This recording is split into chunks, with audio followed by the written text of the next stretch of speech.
ചിരിക്കുന്നവന്റെ ഹൃദയം കഠിനമായി പോകും, അവന്റെ ഹൃദയം കട്ടിയായി പോകും, അവന്റെ ഹൃദയം മരിച്ചു പോകുമെന്ന് നബി മുഹമ്മദ് മുസ്തഫ സല്ലല്ലാഹു അലൈഹി വസല്ലമ തങ്ങൾ പറഞ്ഞു. അധികമായിട്ട് നിങ്ങൾ ചിരിക്കല്ലേ, അധികമായിട്ട് നിങ്ങൾ ചിരിക്കല്ലേ. എനിക്കറിയുന്ന കാര്യങ്ങളെങ്ങാനും നിങ്ങൾക്കറിയുമായിരുന്നെങ്കിൽ നിങ്ങൾ പിന്നെ ജീവിതത്തിൽ ഒരിക്കലും ചിരിക്കില്ലായിരുന്നു.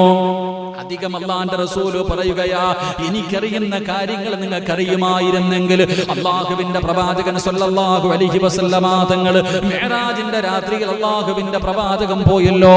ഇസ്രാഇന്റെയും മിഅ്റാജിന്റെയും രാത്രി അല്ലാഹുവിന്റെ പ്രവാചകൻ ഇങ്ങനെ അതാ തന്റെ വീട്ടിൽ നിന്ന് ബൈത്തുൽ മുഖദ്ദസിലേക്ക് അവിടെ നിന്ന് 7 ആകാശം കടന്നു പടച്ച റബ്ബിനെ കാണാൻ പോയല്ലോ. സുബ്ഹാനല്ലദീ യസ്റാ ബിഅബ്ദിഹി ലൈലൻ മിനൽ മസ്ജിദിൽ ഹറാം. അല്ലാഹുവിന്റെ പരിശുദ്ധമായ ഖുർആൻ